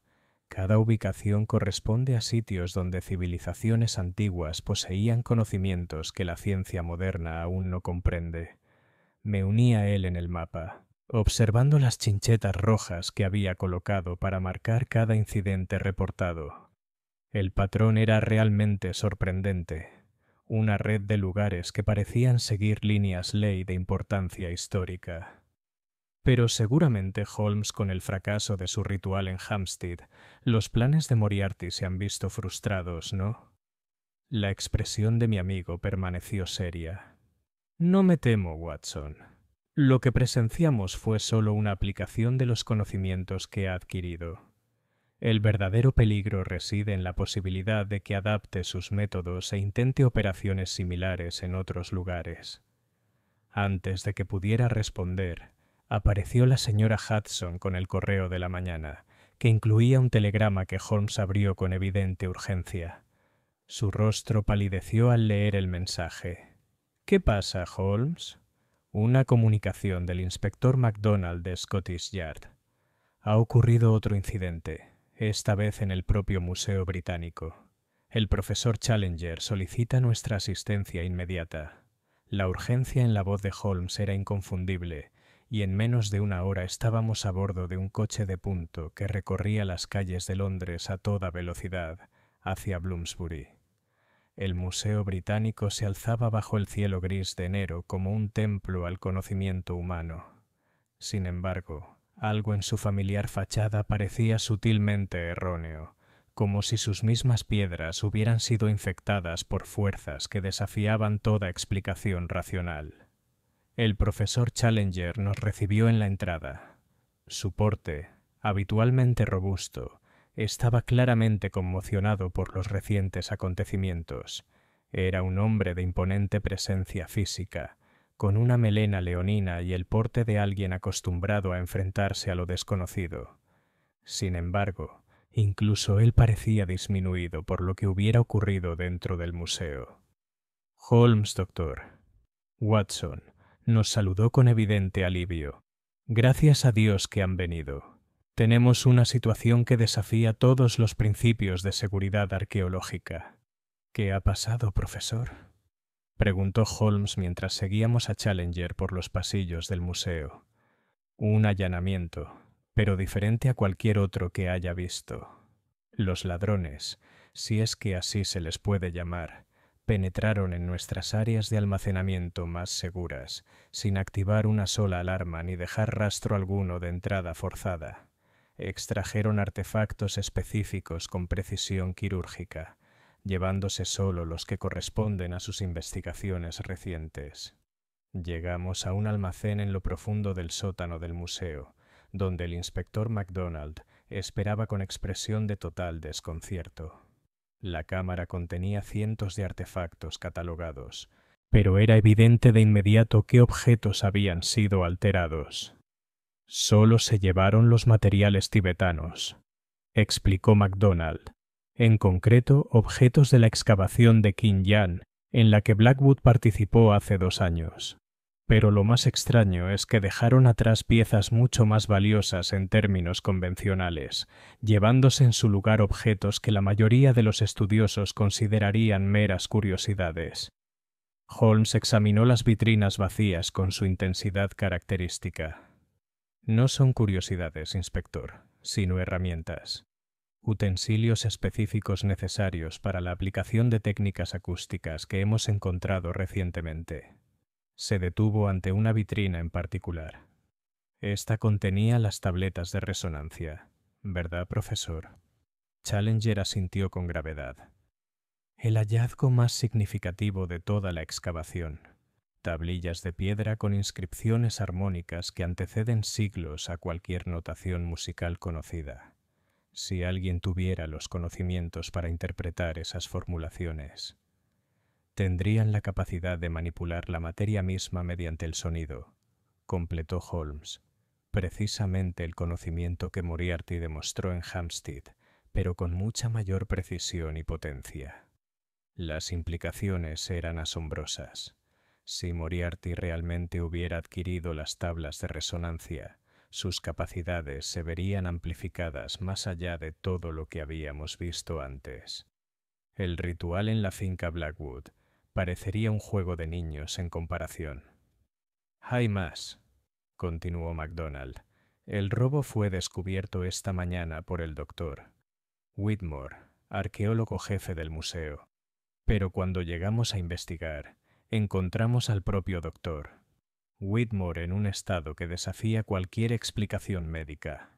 Nos condujo a una cámara contigua donde un hombre permanecía inmóvil en una silla, con los ojos abiertos pero sin ver, y una expresión de absoluta tranquilidad. Sin embargo, a pesar de su apariencia pacífica, no pude detectar pulso en su muñeca ni movimiento en el pecho que indicara respiración. Parece estar muerto, observé tras un breve examen, pero su cuerpo no muestra ninguno de los signos habituales de mortalidad. Es como si su fuerza vital hubiera quedado suspendida. Holmes observó al desafortunado doctor. Whitmore con intenso interés. Profesor Challenger, ¿fueron las tabletas de resonancia lo único que se llevaron? No, también se extrajeron otras piezas. La más significativa, el espejo de hielo de la misma excavación. Un artefacto cristalino que se descubrió parcialmente incrustado en un glaciar. Según las notas de Blackwood, presentaba propiedades similares a las de las muestras de hielo que encontramos en su estudio. Un espejo de hielo, reflexionó Holmes, con la capacidad de manipular estructuras cristalinas mediante resonancia armónica. Watson, empiezo a comprender el alcance del diseño de Moriarty. ¿Cuál es?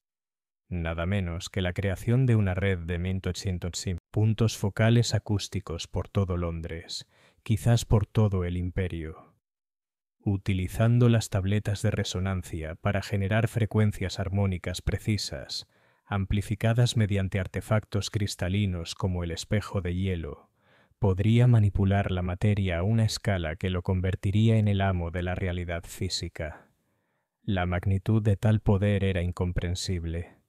Un hombre capaz de transformar la materia mediante el sonido poseería capacidades que trascendían cualquier comprensión convencional de la ciencia o la naturaleza.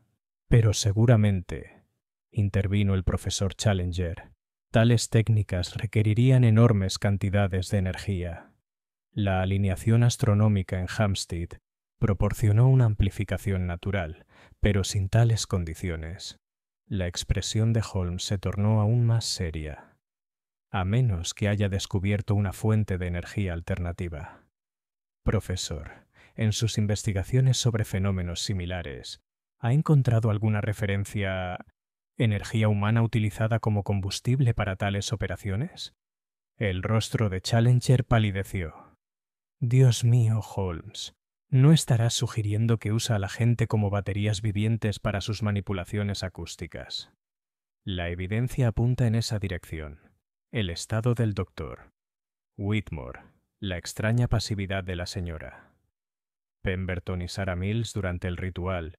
Todo sugiere que Moriarty ha aprendido a drenar la fuerza vital para alimentar su música imposible. El sonido de pasos en el pasillo exterior interrumpió nuestra conversación. El inspector MacDonald se dirigió rápidamente a la puerta y luego se volvió con expresión de alarma. «Caballeros, tenemos compañía». Se acercan varios individuos, moviéndose con la misma fluidez que describieron en el profesor Moriarty. Holmes inmediatamente comenzó a reunir el equipo que había traído de Baker Street. Entonces nuestro adversario se anticipó a nuestra investigación y actuó para contrarrestarla. Watson, ¿está preparado para otro encuentro con fuerzas que desafían la ley natural?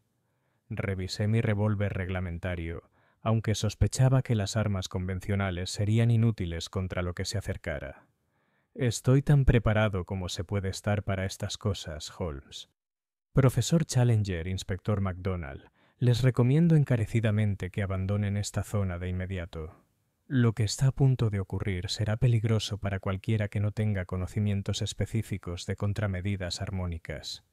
Pero antes de que alguno de nosotros pudiera moverse hacia la salida, las luces en la cámara de almacenamiento comenzaron a parpadear, y esa familiar música imposible empezó a flotar en el aire, suave al principio, pero volviéndose más fuerte con cada momento que pasaba. El enfrentamiento final con los aliados sobrenaturales del profesor Moriarty estaba a punto de comenzar. Capítulo 9. El final de la sinfonía. La música que llenaba la cámara de almacenamiento del museo era diferente a todo lo que habíamos escuchado en Hampstead. más refinada, más concentrada, con armónicos que parecían resonar directamente en la estructura molecular de la materia misma. Los muros de piedra comenzaron a vibrar al compás de las melodías imposibles, y observé con fascinación y horror cómo los antiguos artefactos a nuestro alrededor comenzaban a responder al embate acústico. Holmes trabajaba frenéticamente con su equipo contraarmónico, pero su expresión me permitió ver que las fuerzas a las que nos enfrentábamos superaban con creces las que habíamos encontrado en la finca Blackwood. Moriarty había perfeccionado claramente sus técnicas, utilizando las tabletas de resonancia, robadas para alcanzar niveles de manipulación acústica que rozaban la omnipotencia.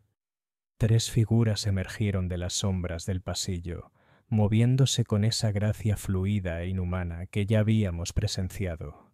Sin embargo, no eran los sirvientes renuentes que habíamos visto en Hampstead, sino discípulos voluntarios que habían entregado su humanidad a cambio de compartir el poder de Moriarty.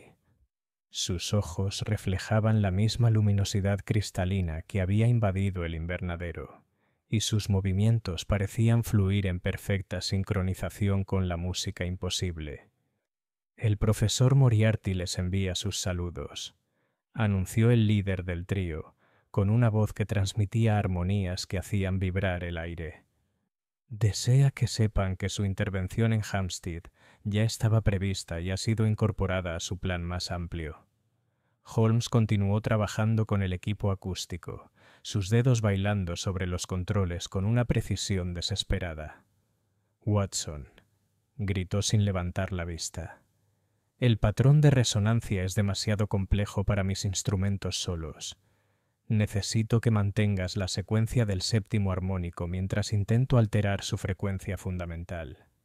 Pasé al dispositivo secundario, aunque confieso que entendí poco de su funcionamiento más allá de las apresuradas instrucciones de Holmes. La batalla que siguió se libró enteramente mediante ondas sonoras en competencia, una sinfonía de destrucción que amenazaba con destrozar los cimientos del museo. Los 3 discípulos iniciaron su propio trabajo armónico, fusionándose sus voces de maneras que trascendían la capacidad vocal humana.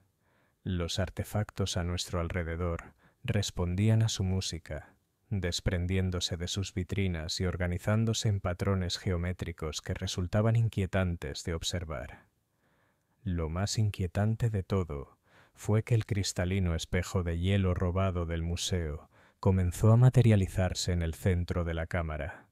Su superficie reflejaba profundidades que se extendían mucho más allá de las dimensiones físicas de la habitación. «La red está completa», anunció el discípulo principal con evidente satisfacción. «A través del espejo, la música del maestro resuena ahora simultáneamente en 17 lugares de Londres. La convergencia armónica, que comenzó en Hampstead, alcanza su verdadera culminación». El equipo de Holmes empezó a humear bajo la presión de contrarrestar fuerzas acústicas tan masivas. «Watson», gritó por encima de la creciente cacofonía, «si no podemos interrumpir su trabajo aquí, Moriarty tendrá la capacidad de remodelar Londres según sus designios». Las implicaciones eran asombrosas. A través de su red de puntos focales cristalinos, Moriarty podía manipular la materia de toda la ciudad, convirtiendo los edificios en hielo y transformando el propio Támesis en cualquier sustancia que sirviera a sus propósitos. Se convertiría, en efecto, en el amo de la realidad física dentro de su esfera de influencia. Sin embargo, mientras la desesperación amenazaba con abrumarme, Holmes hizo un último y desesperado ajuste a sus instrumentos. «¡El espejo!», gritó. «Watson, enfoca todos los contraarmónicos en el propio espejo. Es el punto focal de toda su red». Redirigí el haz acústico hacia el artefacto cristalino e inmediatamente sentí que el curso de la batalla cambiaba. La superficie del espejo, que antes era perfectamente lisa, comenzó a fracturarse a medida que las frecuencias en competencia creaban patrones de interferencia destructivos dentro de su estructura.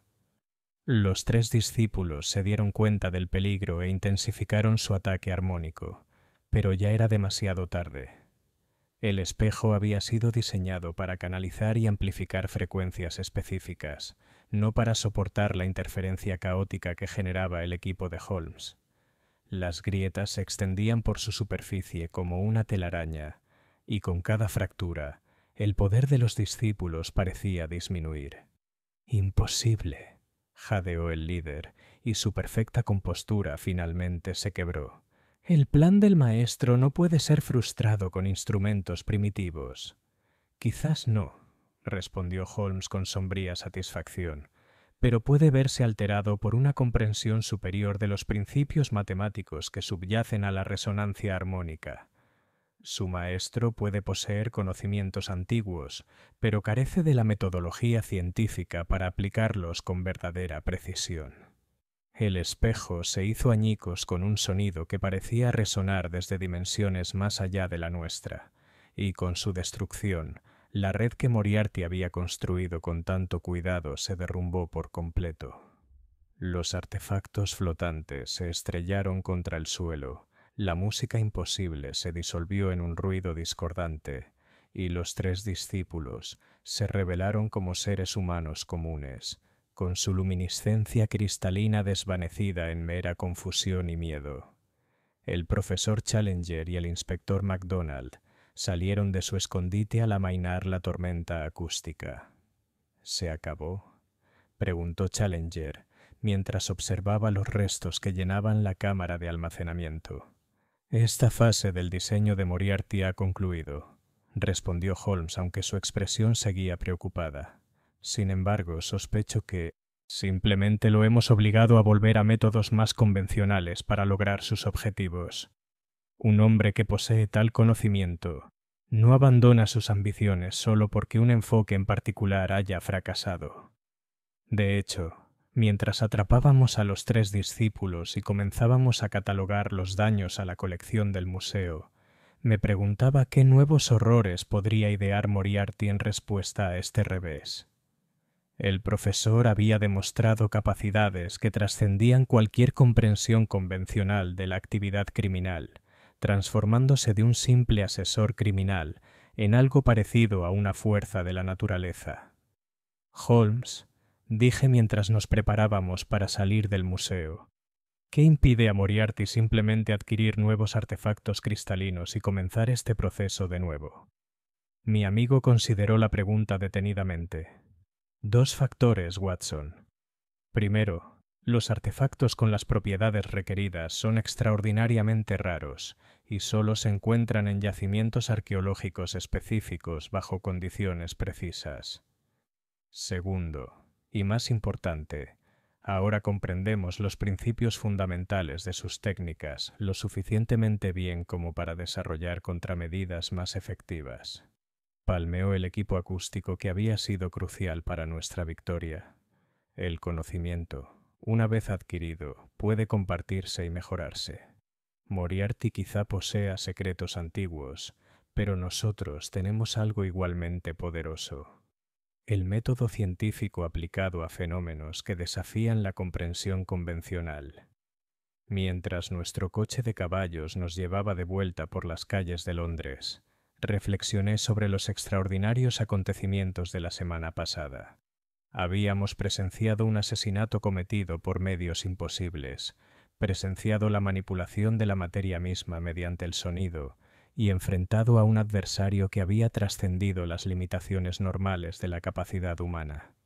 Sin embargo, al final, fue el implacable análisis lógico de Holmes y su disposición a adaptar los principios científicos modernos a los fenómenos antiguos lo que triunfó. El caso de la huella de la mano en el hielo quedaría para siempre como testimonio del poder de la razón humana frente a las fuerzas que pretendían reducir la civilización al caos. Las calles de Londres parecían normales bajo la tenue luz de la tarde, pero sabía que bajo su familiar superficie se escondían misterios y peligros que la mayoría de los ciudadanos jamás imaginarían.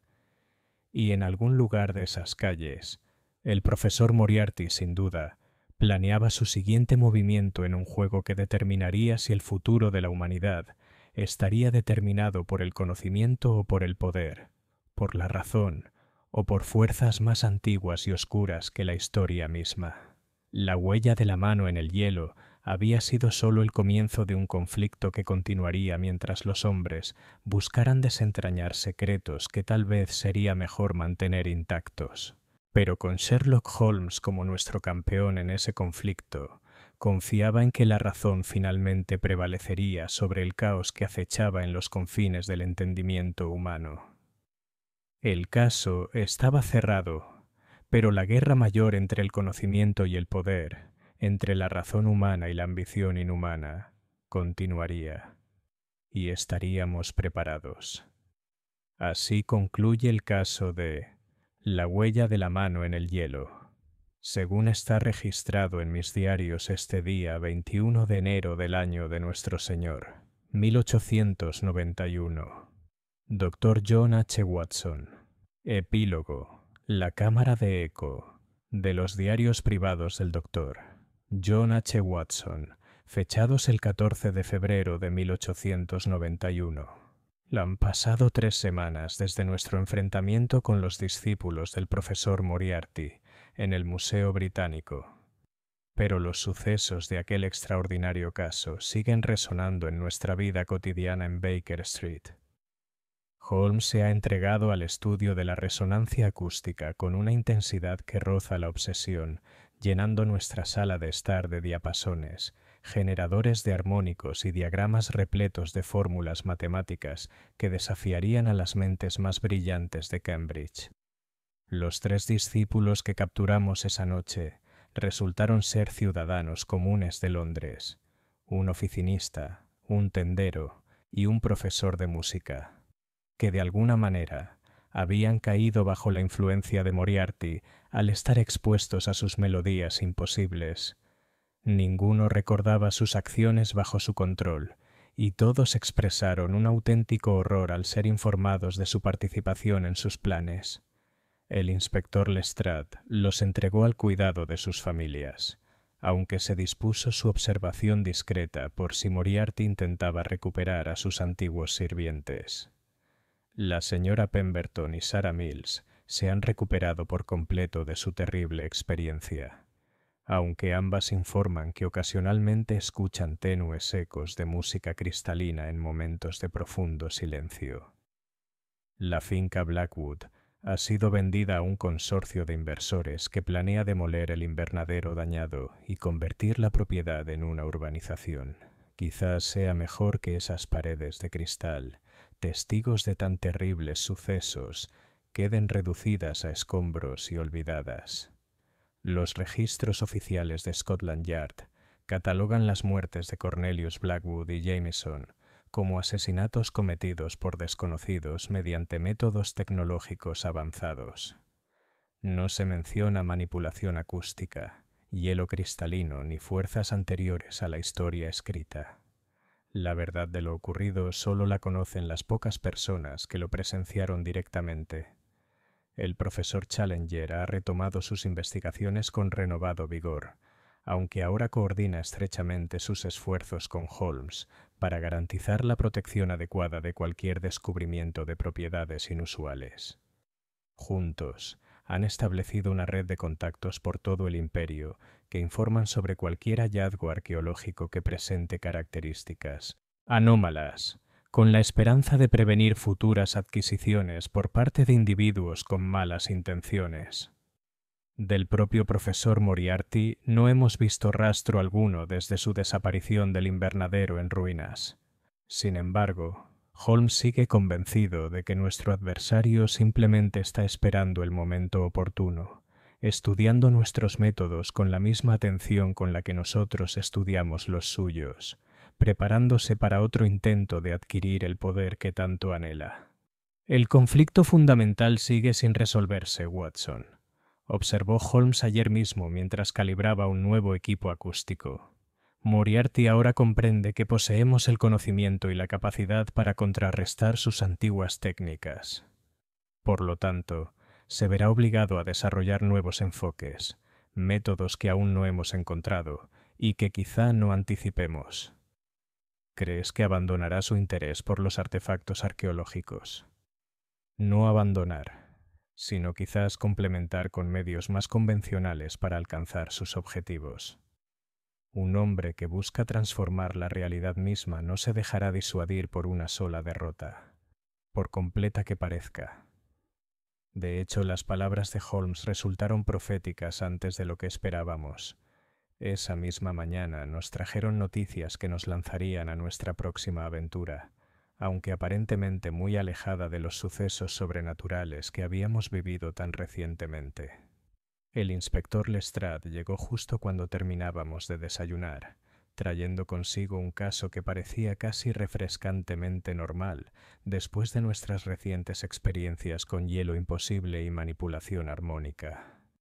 «Caballeros», anunció, «tenemos un asesinato en Whitechapel que guarda ciertas similitudes con algunos de sus casos anteriores. Una habitación cerrada, sin ninguna vía aparente de entrada ni salida, y una víctima encontrada en circunstancias que han dejado a nuestros mejores investigadores completamente desconcertados». Holmes levantó la vista del periódico matutino con evidente interés. «¿Los detalles, inspector?» «Un rico comerciante llamado Cornelius Blackwood». «Disculpe», interrumpió Holmes bruscamente. «¿Dijo Cornelius Blackwood?» Lestrade consultó su libreta con evidente confusión. «Sí, señor. Aunque me doy cuenta de que es el mismo nombre que el del caballero de su reciente caso de Hampstead. Menuda coincidencia, ¿no le parece?» Holmes y yo intercambiamos miradas que transmitían una gran cantidad de información no verbal. En nuestra experiencia, tales coincidencias rara vez eran casuales, sobre todo cuando involucraban nombres relacionados con los planes del profesor Moriarty. «Inspector», dijo Holmes levantándose de su silla con ese familiar brillo de anticipación en los ojos, «sospecho que estamos a punto de descubrir que nuestro reciente caso fue solo el preludio de una sinfonía mucho más grande y compleja. Watson está preparado para otro viaje al reino de lo mentint. Es imposible». Dejé mi taza de café a un lado y cogí mi abrigo, sintiendo esa familiar emoción de la aventura que empezaba a correr por mis venas. «Listo, Holmes, aunque confieso que esperaba un breve respiro de los misterios que desafían las leyes de la naturaleza». «Mi querido Watson», respondió Holmes mientras nos preparábamos para seguir a Lestrade hacia la nueva imposibilidad que nos aguardaba, «me temo que nuestras recientes experiencias nos han marcado como especialistas precisamente en tales misterios. El juego, como dicen, está siempre en marcha». Al salir de Baker Street en busca de este nuevo enigma, reflexioné sobre el extraño rumbo que habían tomado nuestras vidas desde aquella gélida mañana en que el inspector Lestrade nos habló por primera vez de la huella de una mano prensada bajo un hielo imposible. Nos habíamos convertido en cronistas de lo extraordinario, investigadores de fenómenos que existían en la intersección del conocimiento antiguo y la ciencia moderna. La huella de la mano en el hielo había sido nuestra introducción a un mundo donde lo imposible era meramente improbable, donde la ambición humana podía trascender las limitaciones normales de las leyes físicas y donde los mayores misterios a menudo no residían en lo que podíamos ver, sino en lo que no habíamos logrado comprender. Cualquiera que fuera lo que nos aguardaba en Whitechapel, estaba seguro de que resultaría ser otro capítulo en nuestro conflicto permanente con fuerzas que buscaban remodelar el mundo según diseños que los hombres civilizados tal vez nunca estuvieron destinados a comprender. Pero con Sherlock Holmes como compañero en ese conflicto, afronté el futuro con la confianza de que la razón humana finalmente prevalecería incluso sobre las circunstancias más imposibles. El eco de la huella de la mano en el hielo resonaría en todas nuestras futuras aventuras. Un recordatorio de que en un mundo donde lo imposible se había vuelto meramente improbable, incluso el misterio más común podía ocultar profundidades que desafiarían los cimientos mismos del entendimiento humano. Fin de la huella de la mano en el hielo.